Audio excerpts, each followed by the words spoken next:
Bret. Here's Bret's shop.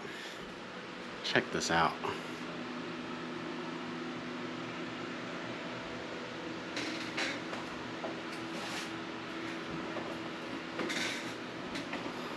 I'll tell you much more about this whole situation. Oh! Where to even begin? So I think last we spoke, I think it's day 7, first of all. At least I'm pretty sure it's day 7. And last we spoke, I was hanging out at a weird building on the side of a road in Arkansas, waiting for this dude, Bret, who just on Facebook offered to come trailer me out and help me in about 10 billion ways. So I have Good Sam's roadside assistance, so I had called them I might have already said this, but I had called them to come get me, or to set up a tow, and they said fine. And then they called back and said, they said, we'll set up a tow for you. So then I looked on Facebook and I saw these offers from Bret and Matt and all these people just offering to help. And I was like, man, I think I'm good. I think the tow truck's coming. Thank you so much. And then the tow truck company, or the Good Sam, called and said, we can't find anyone to do this for you. Sorry. And I was like, what? We set it up like it was a done deal. Anyway, it was an undone deal. So I got back on Facebook and said, I guess I'm not set. Bret, would you really, seriously come do this? It's like, yeah, man, where are you at? And I'm like, we tried to figure out where I was. He's like, yeah, it's like an hour. I'm like, what? Oh, dude, you can't come an hour. Thank you, but he's like, nope, I'm coming. It's what we do. And so I was like, what can you do, man? When you need help, even if you feel kind of terrible about asking someone to do this obnoxious, out of the way, taking up their free time thing, I mean, I don't know. It's incredible. So anyway, he drove an hour with his trailer. He hooked up his trailer, drove an hour, came and got me. A stranger who might be an axe murderer took me to his home. His wife was there when we got there. Awesome. And hung out a bit, drank a beer. He's got 10 million stories. Biker stories, dog stories. I mean, the guy is classic. Just a total character. And I really enjoyed hearing all these stories. It was great. And so anyway, one of the things is his dog, Charlie Bravo, is kind of famous. He's like, I think the first dog to do the salt flats at 100 miles an hour. And the dog has 2 books out, I think, with another one coming, or maybe Bret's got the other one coming. I'm not really sure. But there is a lot going on. And, these people are just the coolest. So, we stayed up pretty late and talking music and bikes and stuff like that. It was a really good night. Had a great sleep in their guest room. And Then we got up, and he was like, dude, I've got a pair of Shinko 244s that I'm gonna give you. And he's like, well, no, I have one just laying here, and the other one I'm gonna take off my CT125 and give to you. I'm like, dude, what? How? But he's like, man, your back tire is not gonna make it. There's no way. There's no way you're gonna make it. You won't even make it to Russellville. So this is what's happening. And again, I mean, what are you gonna do? You just gotta, I don't know, it's so hard to take that kind of help from someone, but it's because it's so much, you know? I don't know how to explain it. I'm sure you know what I mean. I mean, it's just, it's so crazy. And so,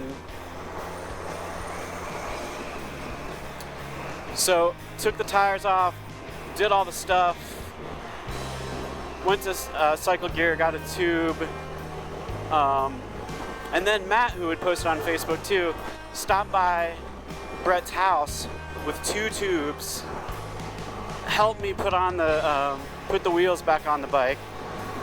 I mean,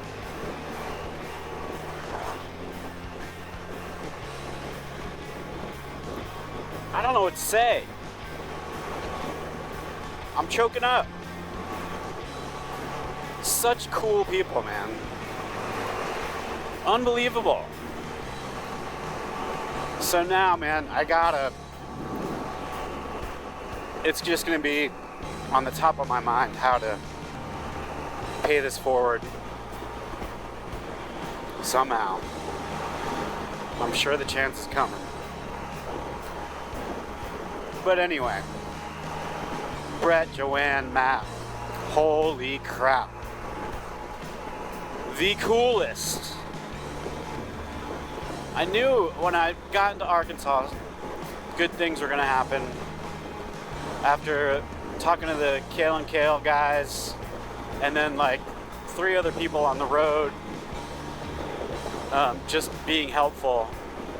And you know, not that it was a good day, because I had 3 freaking flats in one day. How is that possible? I mean, that's ridiculous. But you know, it all turned out fine.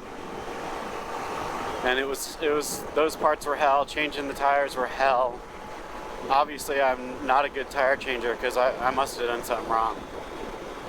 It did look like the last one with the when I stuffed the 18-inch tire in. I think that was I think I did pinch it on that one. Bret said he saw like a little hairline, you know, razor cut in it. So I'm sure I screwed that one up. But anyway, I've got new tires. I've got 2 tubes in the back. And I've got a new lease on life. I'm trying to get back to the TAT. I think it's pretty far away. But Bret said I should try to make it to the TAT Shak tonight. And that's what I'm going to do. So hopefully that'll work out. I'll camp up there. And then continue into the Ozarks, or maybe that is the Ozarks, I'm not sure. And it's supposed to be beautiful. So I'm very psyched. I'm again getting the killer weather. I don't know why I deserve that, but I'm psyched. These tires feel so weird compared to the other ones, and it's gonna take some getting used to, but they're awesome. And I can't wait to get on the dirt with them. So that's it. I'm sorry there was no drone, no mounts, no nothing yesterday.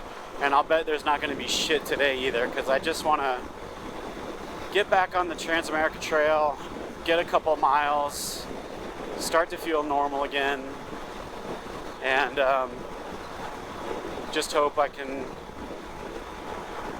avoid any other mishaps for a while.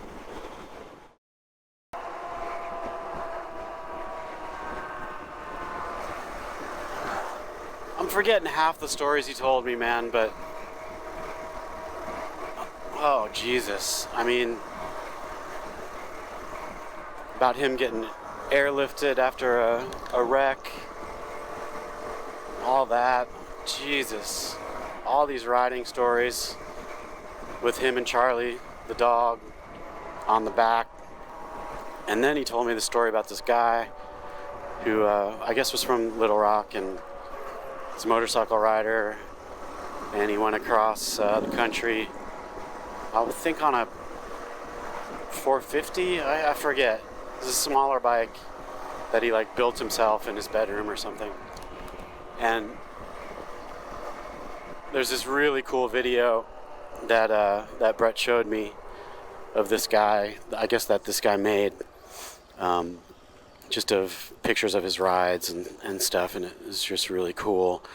And then I guess the guy was going down the highway, and a drunk driver rear-ended him going super fast, and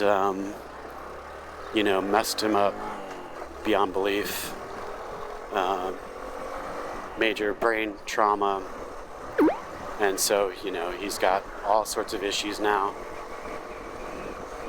And anyway, I guess Bret helped raise money for him and like all this stuff. Just super cool people, and it's really it makes you examine how you go about life. I mean, my family is pretty insular. Like we sort of do our own thing. We're kind of hermits.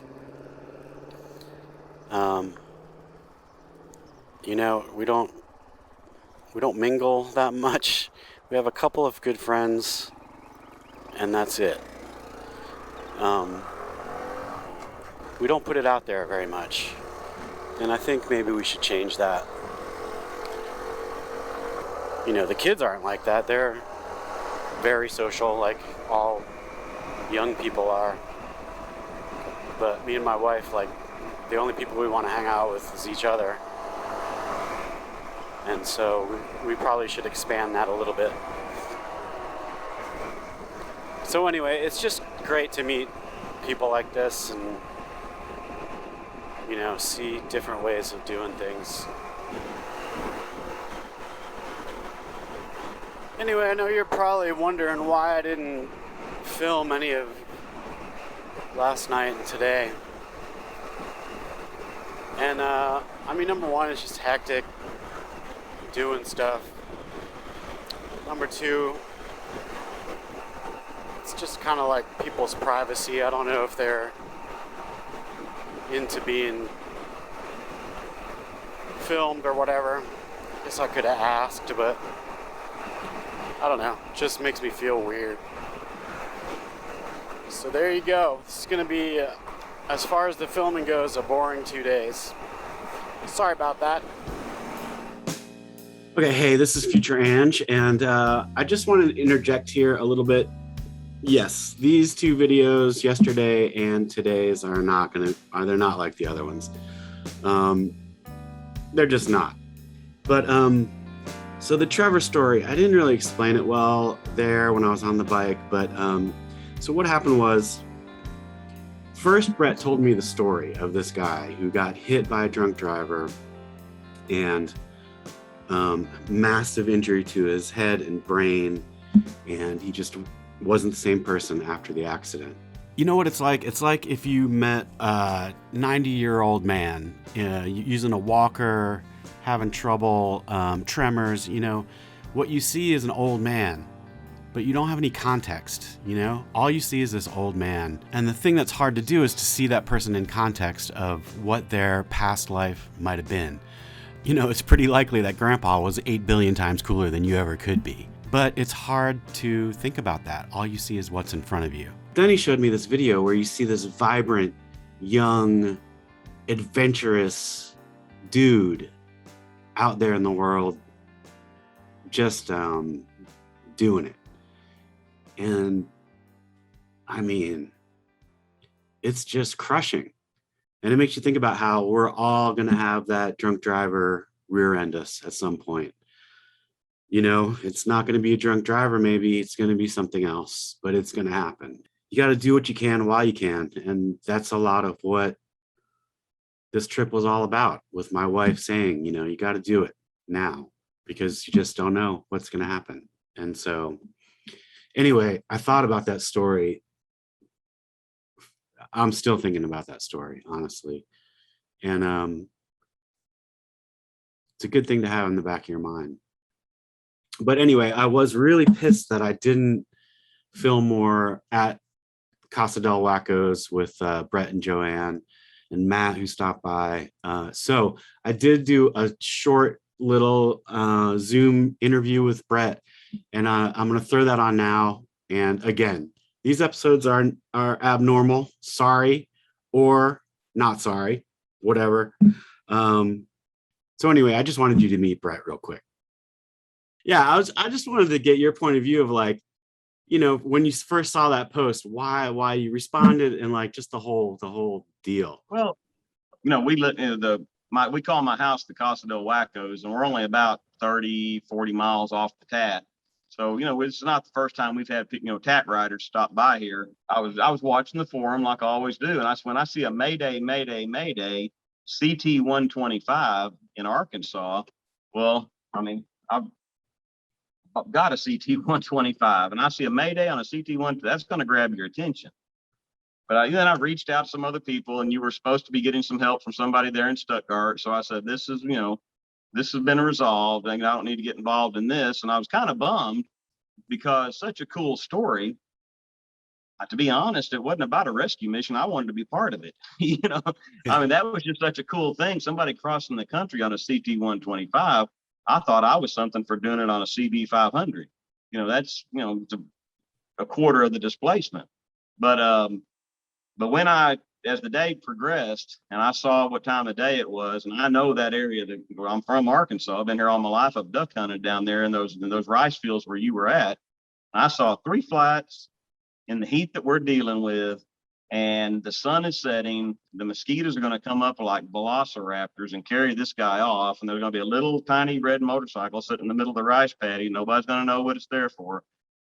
So that's when I finally got a hold of you on, I guess, Facebook Messenger or whatever we did, and said, I'm loading up the trailer and heading that way. It's about an hour from the Casa down to where you were at. If you'd been on a DR650 or any other bike, it'd have been the same thing. But the fact that you were on a CT125 attempting, and I knew if you were running the TAT that you were not even, a tenth of the way into the TAT, and you were already having issues, it's not my first dog and pony show either. And I was like, wow, this guy, back in my mountain biking days, I was fixing to climb the big hill one time, and this guy pulled up beside me, and I was suffering, and he said the words to me I'll never forget. He goes, if you're hurting now, you better dig deep.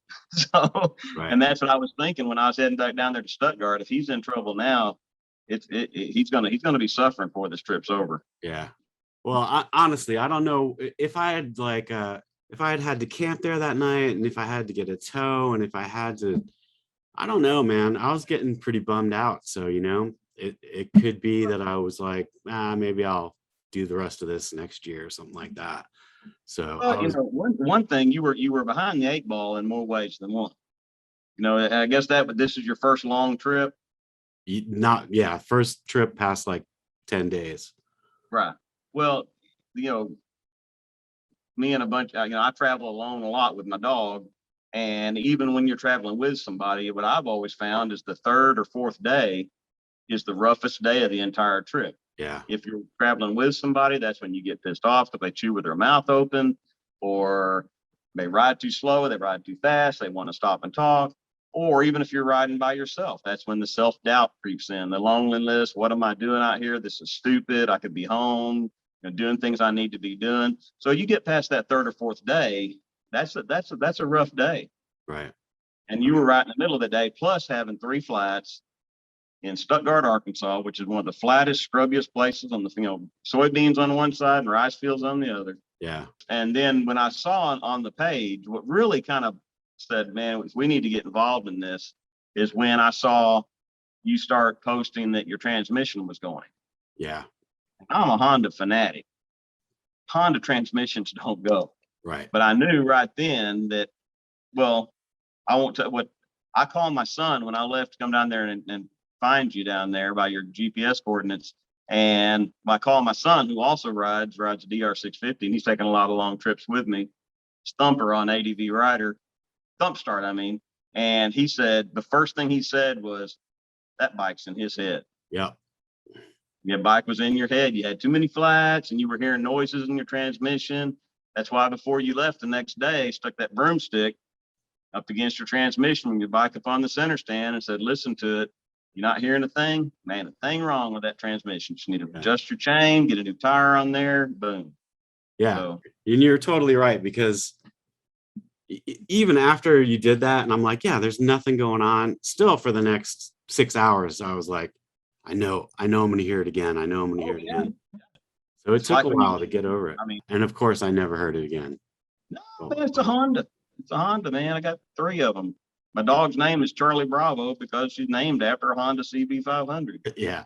And So, tell us a little bit about Charlie Bravo. back in 2014, I had a bad motorcycle wreck. I went over the handlebars of my DR650 and I ruptured my colon and had to be airlifted out. And when I came out of the hospital, I was wearing a colostomy bag and was gutted from, where they gut you to pull all your guts out and fix your guts.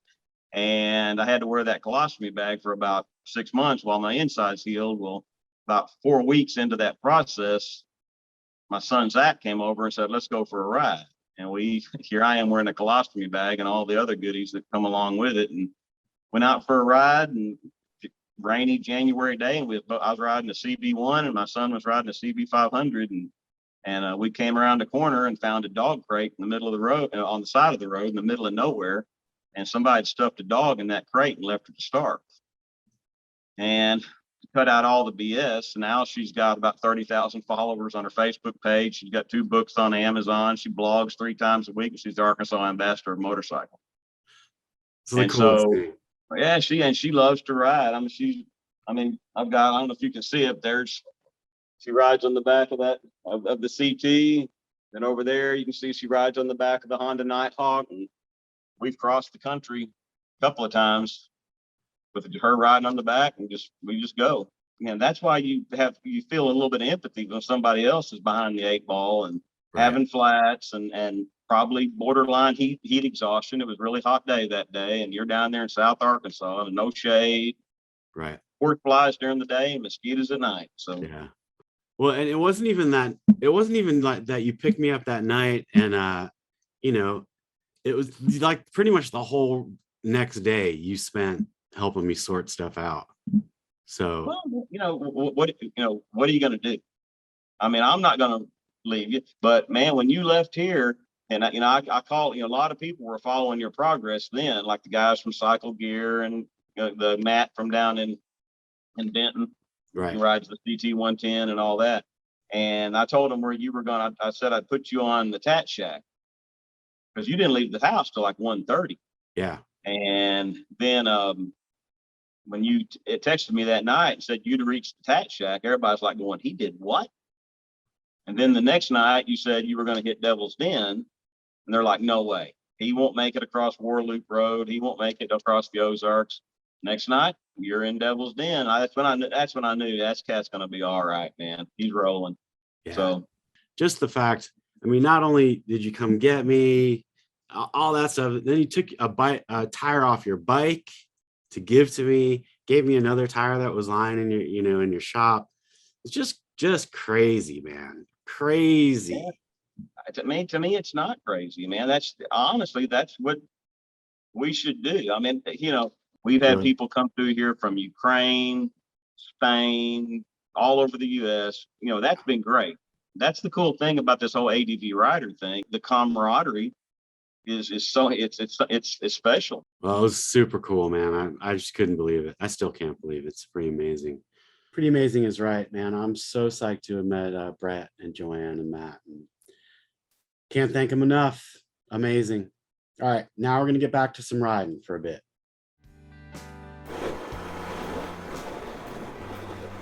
So the bike is slowly gaining back my trust.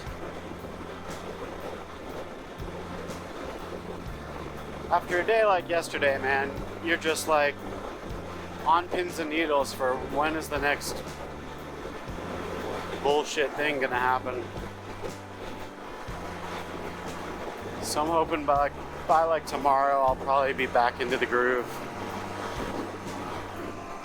I'm officially back on the TAT, thanks to the guardian angel, Mr. Bret. And I got on, I think where he said to get on, Damascus. I missed a chunk around Little Rock, and I'm not going to be sad about it because I think it was a lot of that. Hey, bunny.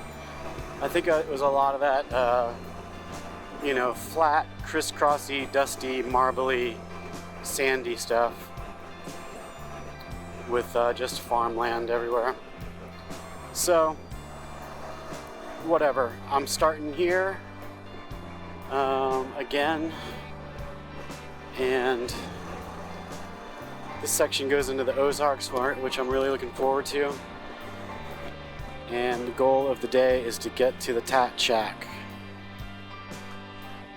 So hopefully that happens. And here's some marbles.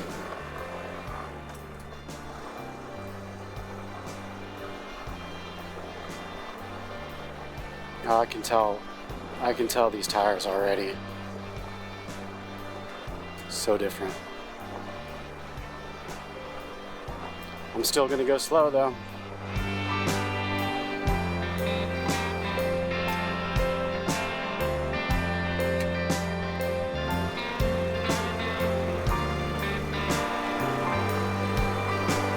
I'm not totally ready to commit to this yet, but I think these tires are kind of a game changer.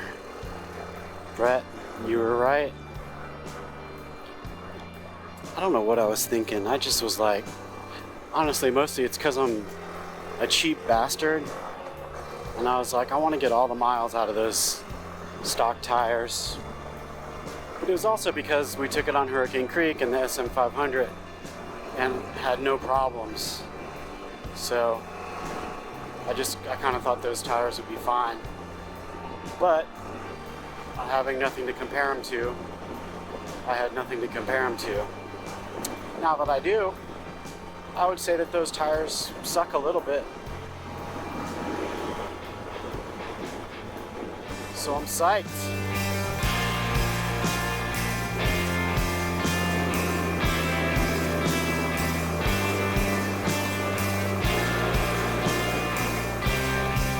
In other news, I had my first restaurant meal of the trip. I had a Impossible Burger at Burger King. Boom. Keeping it plant-based, brother.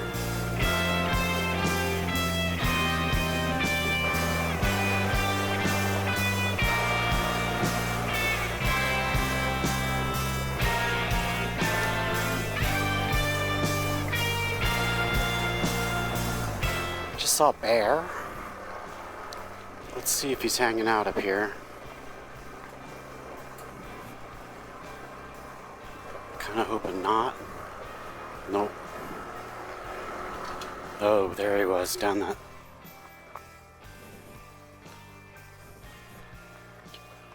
Make sure Mama's not somewhere.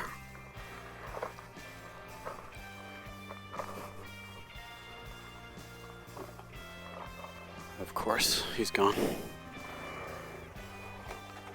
Okay, cannot verify really, but there was a bear.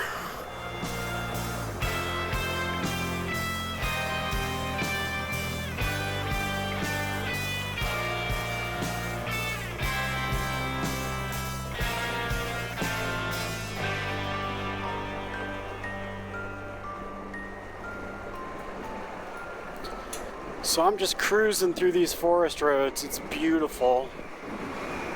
And it's gotten really cool with some elevation and the setting sun. It's gorgeous. And I'm just cruising along trying to get to the TAT Shack in time to set up my tent before it gets dark. I'm not really sure what this place is. Like, is it a campground that like you pay some money, or is it just a spot? I'm not sure. And it's farther than I thought, so I hope I get there before it does get dark.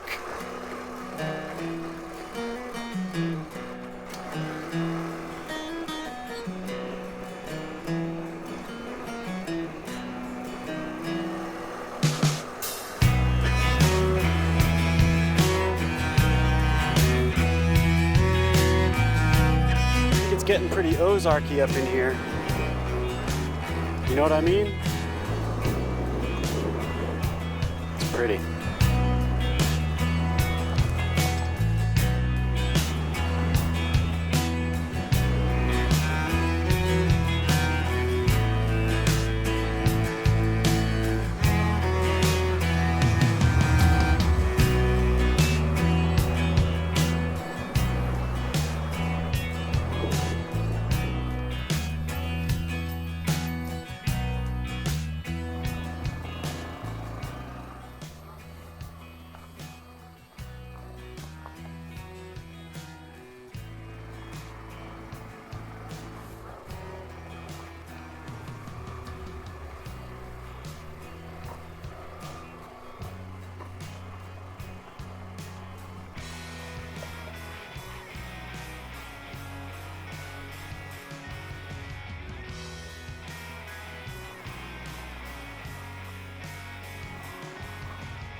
Oh. Oh. All right, this is the TAT Shack. I'm not sure what the scene is. Bunch of tires.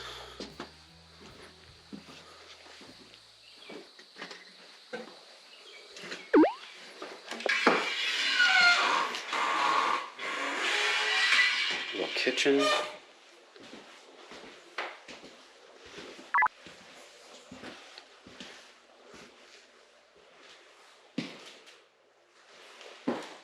Some cots, a bathroom,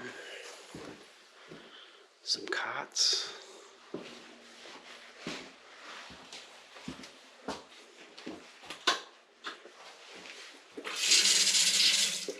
running water,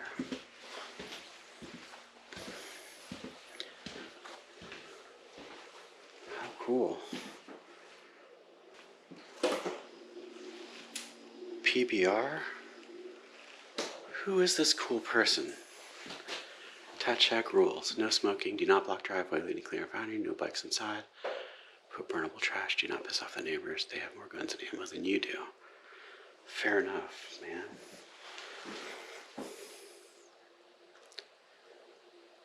Wow. How cool, man. Right?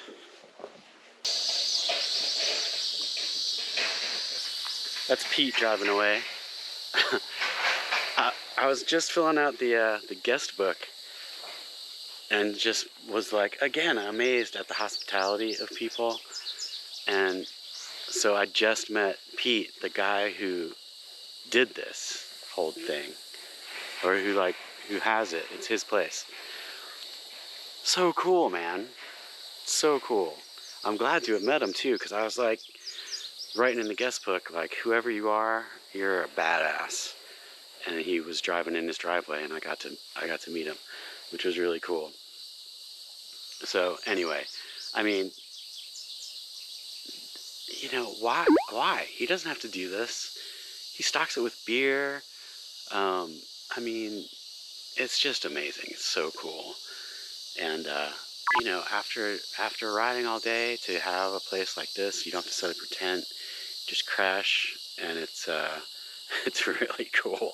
It's really cool. So Pete, man, you're a badass. Awesome.